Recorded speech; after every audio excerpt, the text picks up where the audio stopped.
right, welcome back to Good Afternoon, Ghana. My name is Aldo Moro. Now, let me just say that this afternoon, it's about the Greek minister and member of parliament for the Abetifi constituency. He's in the news again, but not for the unusual reasons, it's the usual reasons, which is that he's made comments which some people find very distasteful and unacceptable, and they feel that the Honorable Minister's comment is becoming one too many and that he needs to be called to order.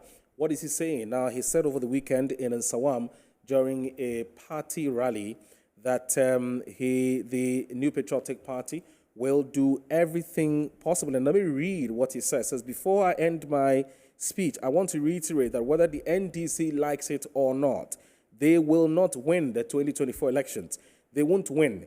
Go and check their track record. They won't win. The New Patriotic Party is there to win elections. So whichever means we will use to win the 2024 elections, we will use it. We are a political party. We have pastors, imams, and traditionalists in the party. Ours is to win the elections. So whichever means we will use to win the elections, we will use it. He reaffirmed his position. Let's watch this video. In a highly charged campaign rally at Nsawam, the Member of Parliament for Abetifi, who also doubles as the Minister for Food and Agriculture, reiterated the NPP's fierce commitment to winning the December general elections by all means possible. Describing the NPP as a winning party, he said the party will utilize all resources available to win the elections. 2024 abano enya do me win it da I'm winning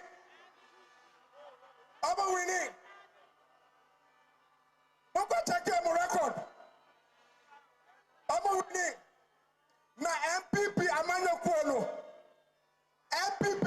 kono yes he say you be winning election NPP yes he say you be winning election it dey enim no.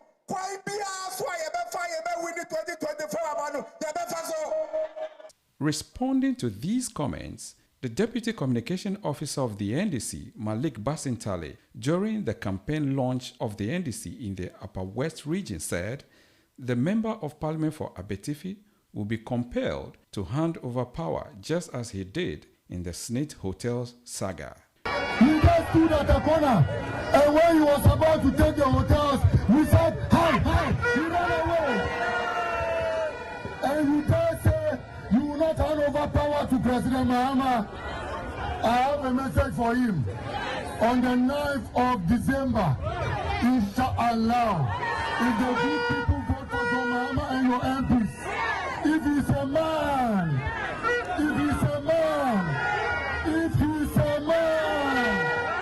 he should not hand over power and see. This will not be the first time political figures have made strong declarations on political stages. While the sitting president Nana Addo Dankwa Akufo-Addo is famous for his all-die-be-die comments, former president and flag bearer of the NDC, John Dramani Mahama, is equally famous for the boot-for-boot comments. Comments experts have described as threatening to national security. Well, that's just by way of some brief background story to the conversation we're about to have this afternoon. Now, we do have on the line the minister himself and MP for Abetifi, Mr. Bryan Acheampong, to talk to us this afternoon about the comment he made and whether he was taking out of context or he actually meant exactly what he meant. But before that, let me also say that I have Hamza Suhini, who is a member of the NDC's communications team. He's also here with us. Good afternoon, sir. Thanks for joining us on Good Afternoon, Ghana. Good afternoon. Thank you very much. So let me go straight to Mr. Bryan Acheampong. Good afternoon, sir. Thank you very much for accepting to talk to us this afternoon. Hi, good afternoon, and good afternoon to your listeners. Right. When you say that the NPP has what it takes to win these elections and that the NDC should forget, the NDC will never win these elections, and that the NPP, by whichever means necessary, will win these elections, tell us what exactly you were intending to communicate. Thank you. First of all, and I want to repeat that the NPP will win the 2024 elections. And as a political party, I think our job is to win elections. And so we plan, we campaign, and we deploy whatever strategy that we know, of course, legally, that will get us to win the election. And I expect every political party worth its salt to be doing the same. I mean, to win elections, you win in Ghana at the polling station, and you must have satisfied the voter at the polling station. And the voter must, of course, most of the times want to see some visible projects. They want to see things that you have done to affect them on a day by day. They probably will also look at the overall government performance. I mean, look, they extend it to the selection of a good parliamentary candidates for the area, the selection of a great presidential candidates. You train your party officers, you resolve party issues. For example, in Eastern region, I give you Acheampong as an example. The NPP won that seat because of, the NDC won that seat because of an internal problem that we had with our former parliamentary candidate and MP, I must say. It cost us the seat. We've resolved those issues, so we are sure we're going to win the election in Acheampong. Ayenswano, where President Akufo-Addo won by 5,000 vote difference, but our parliamentary candidate lost by 214 votes. If you resolve those party issues there, you will win back the seat. We have same for Apamanya, and then we have same for Ayenswano, where division caused us to lose a seat. So you also must be able to give your people hope. And as usual, moral, last-minute projects, connecting electricity here and there, constructing roads, and all the things that you do to make sure that the voter on a D-Day will vote for your political party. We have surveyed the ground. We know the work that we have done in terms of getting the voter to vote for us. And we believe that the NPP will win the 2024 elections, because all the things that I've mentioned to you above in terms of the selection of our candidates and the work that we have done on the ground, and everything that, look, will cause or entice an NPP voter or sympathizer to vote for us. We have done so. So we don't have any problem at all. And moreover, the NDC as a political party, you see, they have not won any credible election in this country except in 2008. And I'm talking from 2000. I mean, forget about Rawlings. We all know what happened there. But from 2000 to 2008, all the elections that we have had, the NDC have shown that they are not able to win any credible elections except in 2008.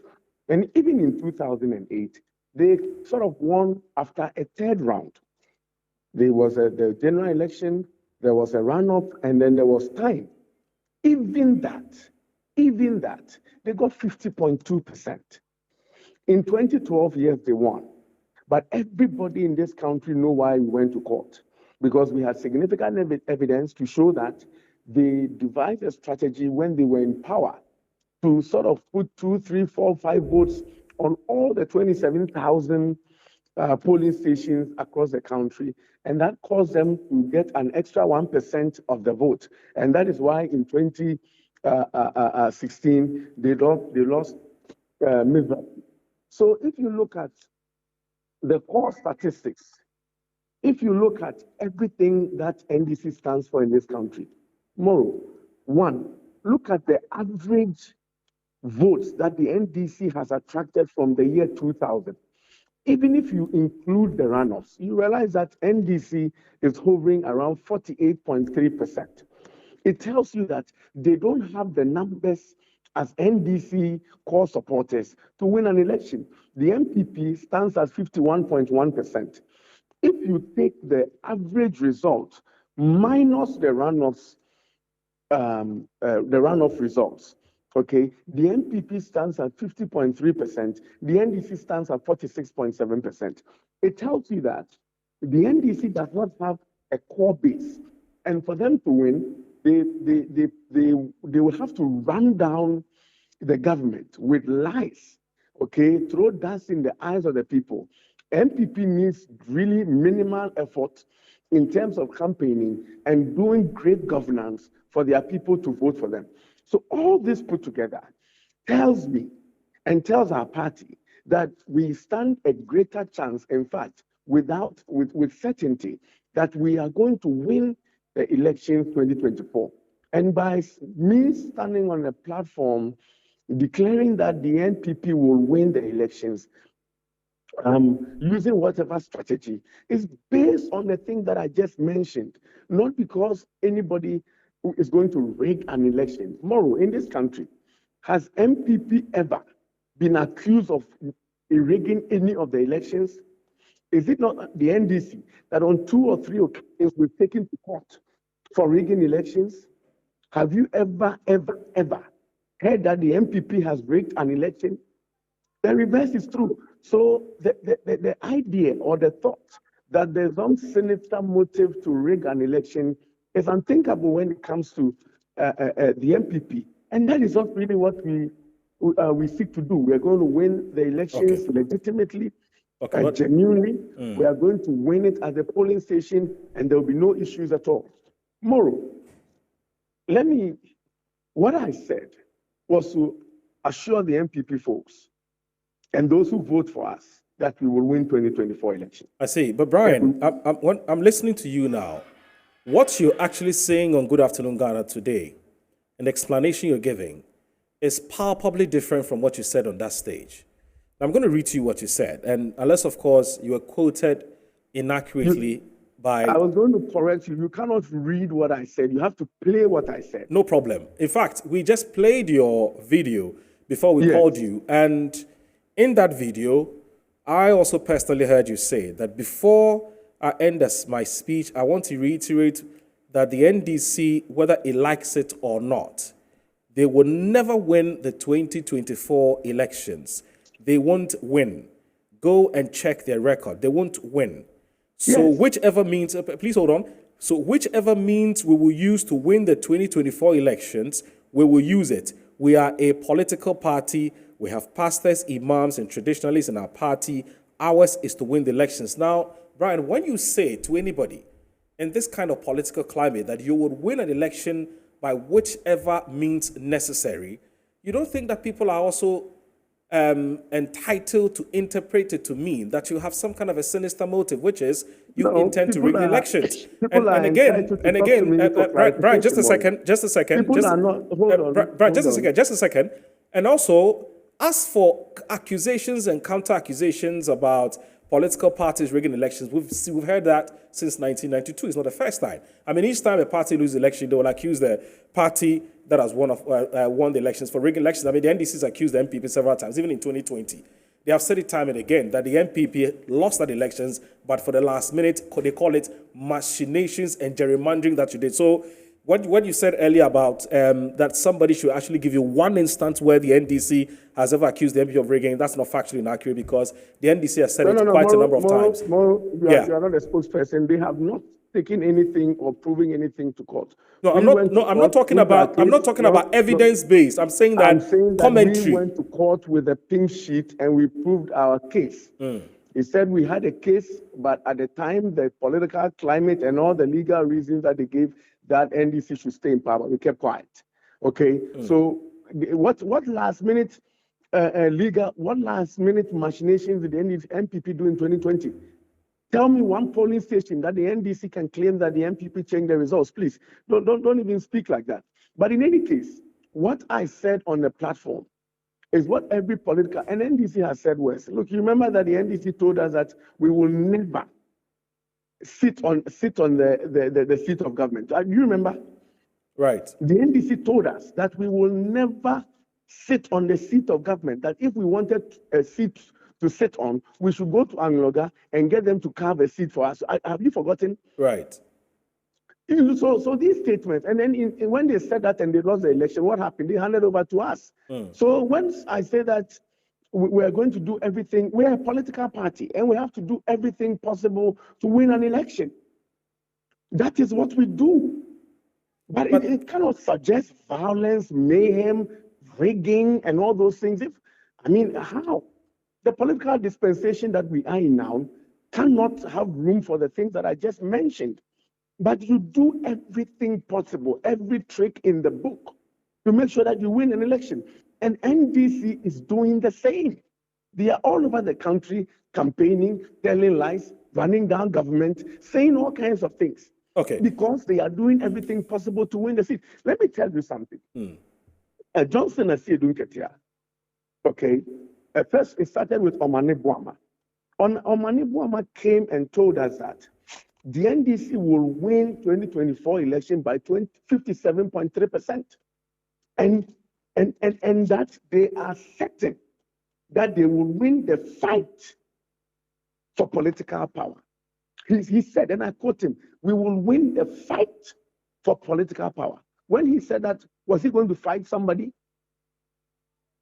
When Omane Boama said that he's going to win by 57.3%, the 57% that didn't even anger me, let alone the 0.3 that he added.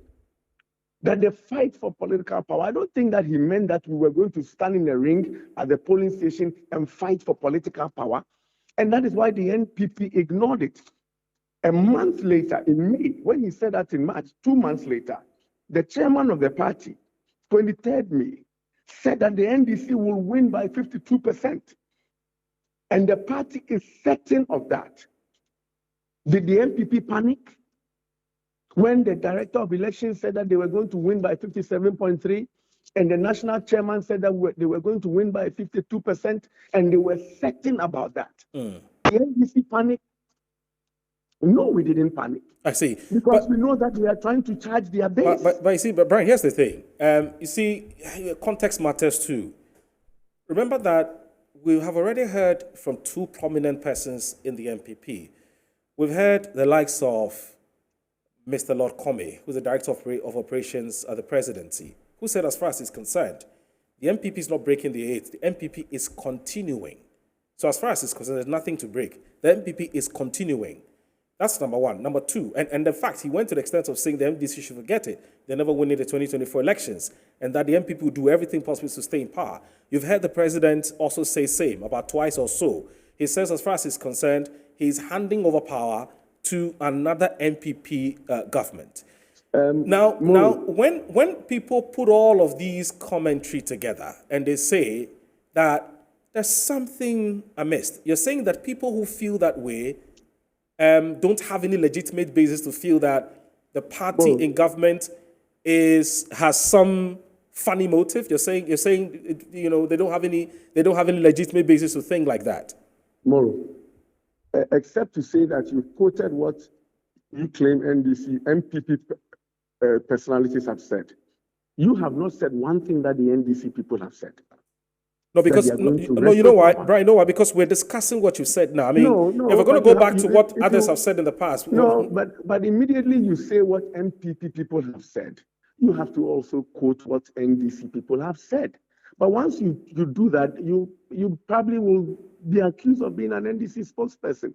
Not at all. If you want if you want to moderate, then you have to say that NPP has said this. There's an NDC rep here. When NDC rep starts talking, and I also feel that there's a case of double standards, I'll point it out to him. So for now, I'm interviewing you. So let's finish the interview, sir. I'm saying that when you say NPP people are saying this, and therefore it suggests that they have a sinister motive. No, I'm not saying that. I'm saying that there are people who feel that the party is up to no good, and I'm saying that. What are you telling that person who thinks like that? Moro, who are those people? Oh, Bryan, go on social media. Listen to, if you monitor some of the media discussions and so on. I'm a media person, so I do a lot of media monitoring. I've monitored him, and I don't know what the people are saying. The people are not saying that. No, Bryan, I don't know which media. Bryan, I don't know which media house you monitored. I'm talking about the media houses that I monitored. You know, when I go offline, you can talk all day. So give me some time. I'm saying that I would prefer if the question is the NPP people are saying this. The NDC people are also saying this. They will take power from the NPP. They will win the elections and blah, blah, blah. What do you make of it? Okay, that question puts you at the center of a fair journalist. No, absolutely, But if you say absolutely that- not, Brian. Absolutely not. I would ask the NDC person when I'm interviewing him. Fair enough. Fair Yes, enough. It's yes, your show. yes. But I'm saying that there's nothing to it. There are ways of winning elections in this country. Okay. Elections are won at the polling stations. What I said on the political platform is clear. We're going to employ every trick in the political book to win the elections. We are campaigning very hard. Nobody should subscribe or ascribe any motive other than how elections are won in this country to what I said. Okay, I'm heavily invested in this country, and I'm the last person that will be pushing violence in any way, shape, form, or size. And so what I said is pure politics, that we are going to win the 2024. I've looked at the data. We've campaigned very hard. We know who is going to vote for us, and we want to make sure that we shepherd those people to go and vote for us. And when they do, as they have done in the past, we will win the elections. Those are my intentions. Those are my actions, and we are pursuing that without more. Well, that's great. But Brian, what would you say to persons who say, retract the comment and put it much better? What would be your response to those people who are calling for, who are making that call? I want to know, I mean, this call as well as those people, who are those people? I mean, if you want to ask me a question directly. You know, who are those people? Let me talk to them. If you feel that in the manner that the statement was made, you, Moro, feels that people can interpret it in so many ways and some in bad ways, and therefore I should rephrase. You should be man enough to ask me. Oh, Brian, instead of hiding behind some people. Who are those people? Brian, I've known you for more than 15 years. You know that I could have asked you a direct question if I wanted to. I'm just asking because there are some Ghanaians who are saying that perhaps you should come again. I think it's an innocuous question. I don't think that I mean any harm at all. Well, I didn't mean any harm either. But I think that looks more. Oh my gosh. We're going to fight the election. Okay, as Omani Puama said, we know that we will win the election. We know that we have done a lot of work. Okay, and whatever NPP as a political party who wants to win election must do to win the election, that is exactly what we have to do. Nobody will ever wish violence. I've contested elections in Abitifi constituency, 2016 by-election, 2016 general election, 2020 election, and 2024 general election I'm contesting. I mean, come and find out here if anybody has blinked about how elections are held here. If there's a single act of violence in one polling station, it never happens, and that I don't subscribe to that. It's going to be fair, okay, and NPP, anytime elections are free and fair in this country, we have won.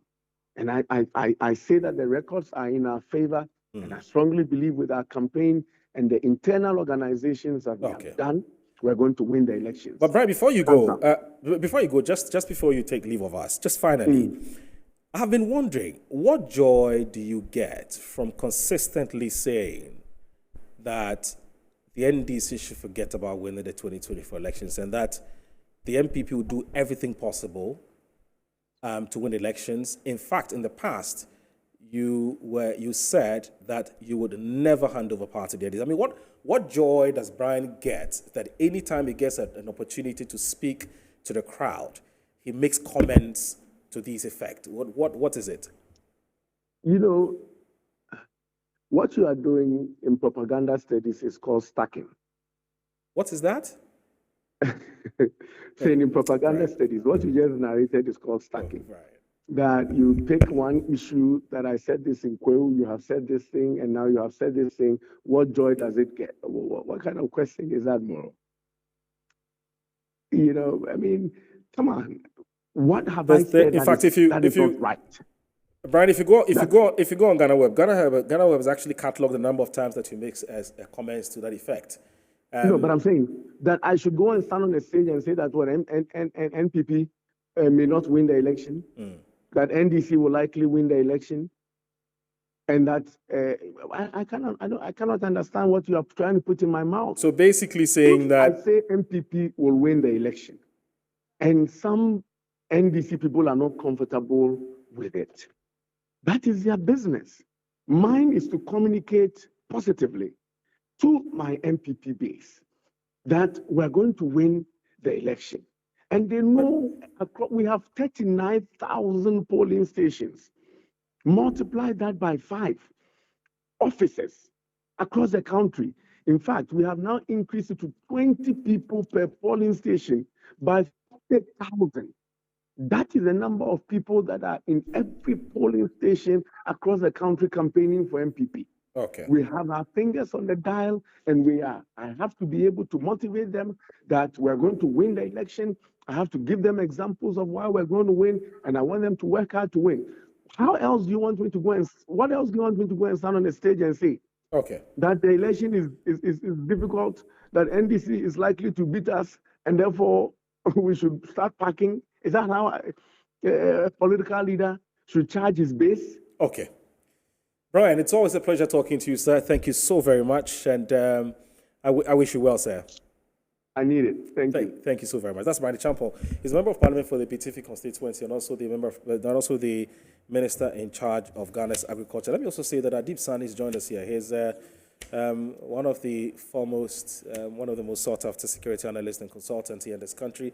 He's taking time off his very busy schedule to join us. Adib, it's also good to see you. How are you? Very well. Yeah? Very well. Thank you very much. What a pleasant surprise. Yeah, to see Today Hamza I'm in here. the studio with You're my friends brother. with Hamza? Icon, that's his name. Oh, Icon. Yeah, so please, name Oh, it Icon. I see. I'm hearing this for the first time, Mr. Icon. You know. But anyway, what are your quick thoughts, Hamza? I want to start with you, Hamza. Your quick thoughts. I mean, you've heard I think plenty good we've had afternoon with, to our Bryan. cherished viewers, out Right. there, and of course to my good brother, Adib Sani. Adib, right. You see, Moro, when I was listening to Bryan Acheampong, a man expected to go around with the title honorable, and unfortunately who feeds on the taxpayers' income of this country. Right. One thing came to mind: the porous nature of our politics, and most importantly, the lack of due diligence, for want of a better word, or to put it more directly, the willingness of the political class or those mandated or given political power to appoint characters like Bryan Acheampong to be in charge of the management of our economy, of our country. And so for me, that was what came to mind. Okay. Unfortunately, I was hoping that this afternoon he would do everything within his power to at least distance himself from that statement. But one cannot excuse the sheer arrogance he exhibited still in the interview. He says he finds nothing wrong with what That he is the said. point I'm making. He said you don't expect him to go and stand on stage and say the NDC will win the elections. That sheer arrogance is clearly unacceptable. And we see, let me make this point pretty clear. For those of us in the National Democratic Congress, we are the least perturbed about his utterances. Okay. But I can understand the concern of well-meaning Ghanaians, because for them, it is not about the National Democratic Congress or the New Patriotic Party. Right. It is about the safety of this republic called Ghana. And for those of us in the National Democratic Congress, we appreciate that it is our foremost responsibility to protect that entity called Ghana, especially so when we can take pride in molding and designing this current democracy this country enjoys under the Fourth Republic specifically. You remember that even a cursory run-through of our national anthem as a democratic party, we have indicated that the NDC will lead a stable democracy. Because at the time we were promulgating the 1992 Constitution and setting the parameters for our democratic dispensation, we knew that the biggest threat would be loose canons like Bryan Acheampong, who would take this democracy to ransom in the future. But so we made a commitment to protect the sanctity of our democracy and to ensure that this country will not go back into the abyss of military leadership. Okay. It is the NDC's commitment. So I can understand the concern of majority of our listeners out there. But let me state it clearly that the NDC is not afraid of the New Patriotic Party. And apart from our anthem, it is stated in Article Clause 3, Clause 4, I think, yeah, if my memory serves me right, yeah, Clause 4, Article 3 of the 1992 Constitution. And Moro, with your permission, I would like to read. All right, please go ahead. It says, all citizens of Ghana shall have the right and duty at all times, A, to defend this Constitution, and in particular, to resist any person or group of persons seeking to commit any of the acts referred to in Clause 3 of this article. And B, this is important, to do all in their power to restore this Constitution. And the operational word is to do all. This is the Constitution speaking. I'm not the one speaking. To do all in their power to restore this Constitution after it has been suspended, overthrown, or abrogated, as referred to in Clause 3 of this article. Moro. So the National Democratic Congress, apart from our anthem, we have been given that special impetus and encouragement by the 1992 Constitution that I have just quoted. And I can assure you, and majority of Ghanaians monitoring out this afternoon, that the NDC will not sleep on that commitment. And that comes 7th December 2024, the National Democratic Congress will do everything necessary in line with the spirit of this Constitution and in line with our spirit as a party, the anthem of the National Democratic Congress, to protect the sanctity of this democracy. And the likes of Bryan Acheampong, I can assure him that the NDC is more than ready for him. This is not the first time he has made such a statement. Yeah. And maybe they have soon forgotten the history of the National Democratic Congress. If you observe the movement of the current NDC under John Dramani Mahama, Moro, it is not accident that today, most of those who speak for the National Democratic Congress is the youth of this country. It is not also a coincidence that as we speak today, the National Youth Outfit has also unveiled an elaborate plan going into this election. It was first unveiled by the National Communications Officer. That's why you see young people. So looking at the National Democratic Congress today, you can see that young people have taken over the party and in prosecuting this particular agenda for Victory 2024. And we will not hesitate to tap into the history of the National Democratic Congress, which spans from the PNDC and AFRC PNDC days. We will not hesitate to tap into that history to protect the right of the Ghanaian people to have a functioning democracy. And Moro, let me also add that Bryan Acheampong should be more than willing to accept the consequences of the statements he has made. Because for some of us, we will encourage, and listen to this very well, we will encourage an appropriate response from the Ghanaian youth, and most especially from the NDC youth, to his reckless and foolish comments that he's been making for some time now. That's strong. You see, Moro, it is important for me to do that. You see, Moro, you see, the problem with this country. You can say unacceptable. Foolish is too strong. No, Moro, the problem with this country, please, Moro, the problem with this country is that we entertain stupidity. Yes, and we dress it in nice robes. Yes, but and you see, the comment he made, yes, this is a guy that young people look up to. He knew the people he was talking to. He knew that he was talking to people who were vulnerable. And so he knew exactly the kind of communication he was sending down to them. Should an honorable member of parliament behave in that light? I get the point you're making. So, but when you are given an opportunity on a national television, because he knows that people are monitoring and sound minds are listening, he plays it in another way. And I'm sure my brother, they have been in the security landscape for some time now. They know that in Rwanda, it was utterances like this that started the Rwandan civil war. And so we have entertained his stupidity for far too long. No, Hamza. This is Moro, no, Hamza, I beg you. This is a media platform. Moro, if Moro, you were if having he insists that I will draw, Hamza, I beg you. Moro, I beg you. Listen, Moro, Hamza. He's we're not withdrawn. doing- no, hold on, I beg you. We're not doing this on our behalf. We're doing it on behalf of the public, right? And the public, is of course is diverse, but we have a responsibility as a media house to make sure. I mean, we play a watchdog role. Withdrawn, Moro. I beg you. Thank you so very much. But you see, Thank you so very much. Moro, Thank you so very much. I think I will draw that. You can But- still put it in a different way, but not the use of those words. Precisely. I will draw. Oh, we have to take a break. Okay, sorry. My producer says we should take a break. We'll take a short break. It won't be more than a minute. When I come back, I'll get Adib's preliminary comments as well before I come back to Hamza. This is Good Afternoon, Ghana. I'll be right back.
All right, welcome back. This is Good Afternoon, Ghana. My name is Aldo Moro. I've been talking to the Minister for Agriculture, that's Mr. Bryan Acheampong, following the comments he made yesterday at a rally somewhere in Nsawam.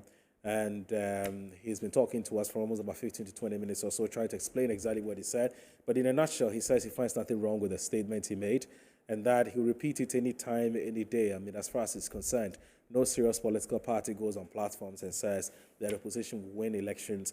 If you're a serious political leader, you must be rallying your base and telling them that you would win elections by whichever means necessary. So I asked him whether he would retract it. He said no, he won't retract it. He finds nothing wrong with the statement that he's made. And also Hamza Suheni, yes, a member of the NDC's communications, clearly is very incensed and very unamused about the comments that's been made by the Honorable Bryan Acheampong. He used certain words, which was quite unfortunate. We sincerely apologize for that, but he's retracted it. That's what I know about Hamza. It's not about him. It's not about me. It's about the media station. And so he's shown us that respect by saying he's retracted it, and I'm grateful for him for doing that. Adib Sani is also here. He's a security consultant. He'll tell us what this means. Should we ignore it? Should we treat it with a pinch of salt, or we should really take the Honourable Member of Parliament's comments seriously? Should we take it seriously, or we should just ignore it?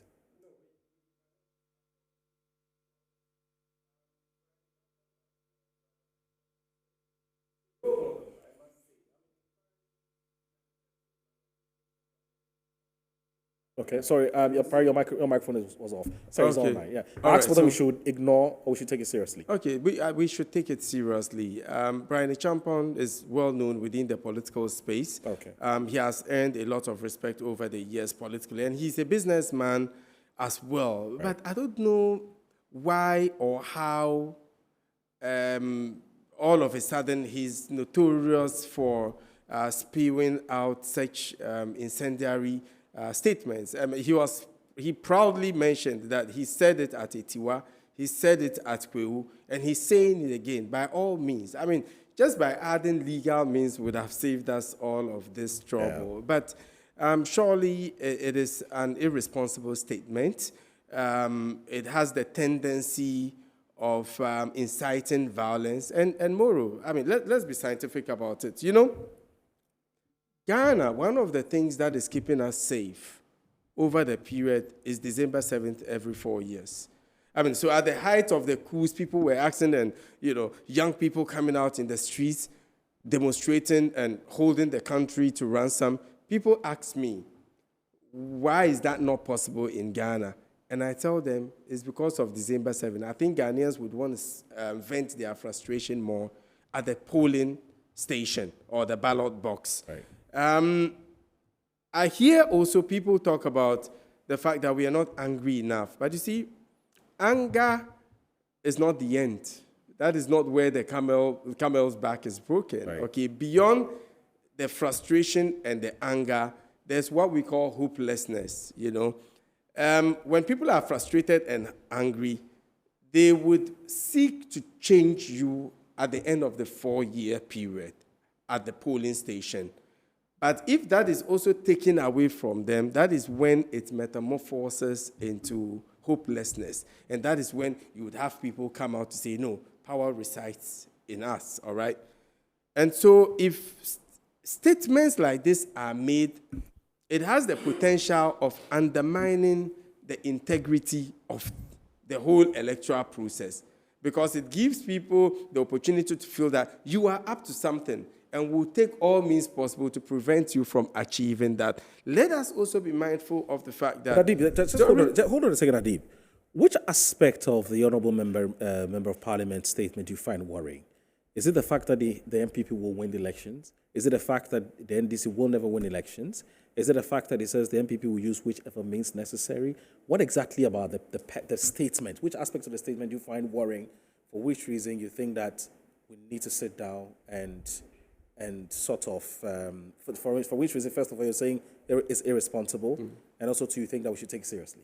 Which aspects of the comment? I watched the tape over and over again, and I at the point I couldn't believe my ears. Right. He said, whichever means necessary. And there's absolutely all means. Yes, there's nothing wrong with that, is there? It could be hook, it could be crook. All right, so that's why I said by adding just the word legal. Legal means would have saved us the trouble, right. All right? But the one I was talking to this afternoon, he says within the remits of the political... So, okay, that's different from what he said on stage. I get it. We don't wash our faces bottom up, all right? Yeah. So when you say that, on the face value, it sends very wrong signals to the party base, all right? In sociology, there's what we call groupthink. When somebody else's statements or way of life influences your behavioral pattern and, you know, whatever you do, all right? So when politicians of high repute, like Bryan Acheampong, talk, it transcends very deep within the very foundation of the support base, all right? So people might just take it on the face value and also apply any means possible to ensure that their party wins. Okay. And you see, when you speak like this, it opens the Pandora's box. Okay, you have all people also saying their own. Just recently, there was another non-entity who spoke about his party coming to power. I wouldn't want to mention the party, even if it means killing some rats. Yeah. All right? And such people, I don't know what has happened to him, whether he's even been invited by the police. All right? So you would have people saying all manner of things that has the potential of undermining the whole democratic process. Just recently, we brought together thought leaders, policymakers at Kempinski Hotel. The president was there. That is when he spoke about the Ejapa deal. And there was a general consensus for people to be mindful about their rhetoric, okay. All right? And this election we are going into, it's a very decisive one, I must say. A lot of things has changed about our democracy. Now we're dealing with the issue of social media and its ability to to have information blasted all over the place and people, reacting to it. We're talking about the last election in which people died. Nobody has been held to account, which presupposes that you can die, but make sure you don't die during an election, because it's going to be a foolish case of some sort. So this time around, people would also take steps to ensure they don't die. And that's what you and I should do. And that is a very dangerous situation. And it's further compounded by these statements from particularly Honorable Bryan Acheampong, which I think it should be checked. If we were in a serious dispensation, I think the police should have invited him by now for questioning to send a clear signal to everybody that, no, we are not going to countenance this. I know time has never been our best friend. I mean, each time we've had an opportunity to talk, and the time just flies by like that. But I've just been reminded with just 3 minutes to go. You heard Bryan. He says, look, what is it that he's done differently from what Asidun Keita said in the past, what Omani Boma said in the past, and yet when the NPP lost elections, they handed over power peacefully in 2009. So he said they'll hand over peacefully. I mean, when they lose, he doesn't have a problem with that at all. My brother has just given you an example of a party foot soldier who has gone on social media stating emphatically that indeed they will kill rats to win political power. And the most important thing is that, you see, he is a professional. So he's shying away from mentioning the political party's name. But that guy is a member of the New Patriotic Party. Okay. And that statement was made at the back of, Bryan's declaration. You understand? And that is the kind of danger we all must be concerned about. And you see, I can understand your need for ethics and standards as a media house. But the most important thing at this stage of our democracy is for us to do everything within our power to cage characters like Bryan Acheampong. Because you see, you are left with a single choice to make. Whether to protect the democracy of this country or to allow the likes of Bryan to run amok. He peddled so many inaccuracies. First of all, he claimed that the NDC has never won any credible election in this country. That is false. You know, in 2008, the NDC won the election fairly. In 2012, even when they questioned the integrity of the electoral process and went before the judiciary upheld the win of the National Democratic Congress and that of John Dramani Mahama.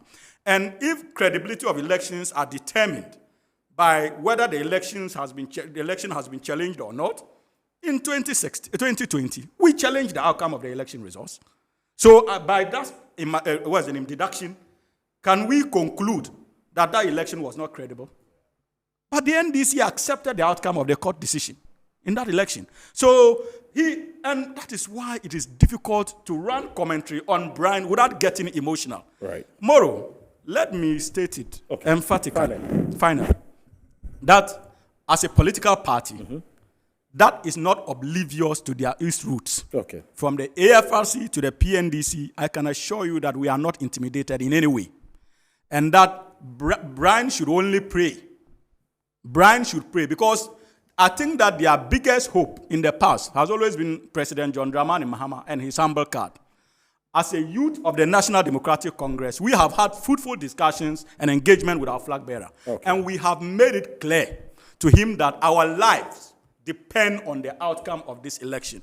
In fact, it should be in Bryan's own interest for the Electoral Commissioner to come out on the 9th of December 2025 and 2024 and declare His Excellency John Dramani Mahama president. That's a threat. It is not a threat. I'm being brutally frank. It should be in the interest of not only Bryan, all NPP appointees, and that of even His Excellency President Nana Akufo-Addo. The youth of the National Democratic Congress, we are clear in our minds that this country is ready for change, and they have set in action the tone for change, and we will not allow anybody to stand on that way. And let it be said, finally, Moro, and I'm repeating this, that the Bryan and the NPP should actually thank God if the Electoral Commissioner declares President Mahama, President of the Republic of Ghana. Hamza Sweeney Anything to the contrary, Hamza Sweeney the is- NDC youth will not entertain it. Hamza Trust me. Sweeney is a member of the NDC's communications team. And also want to say a very big thanks to Adib Sani. Adib Sani, what do you think should happen in the next 30 seconds? What do you think should wait forward? You're saying someone should call the... No, the Bryan police Acheampong? should have questioned him to serve as a deterrent to others. The IGP was quite emphatic about it at the Ghana Report Summit. He said, look, if you say anything that has the potential of undermining the security of the state, then we can come in after you. But we've been very careful because there's a blurred line between freedom of expression and also ensuring accountability. I think we have to take all of those conundrums. How about the National Peace Council? Do you think they should come in? They are a statement issuing organization. That's all they do. They wait until things get out of hand, then they issue statements and they think they are working. Thank you very much. Adib Sani is a security consultant. I also want to thank Mr. Bryan Acheampong for talking to us. My name is Aldo Moro. Thanks for watching. Good afternoon, Ghana. Bye-bye.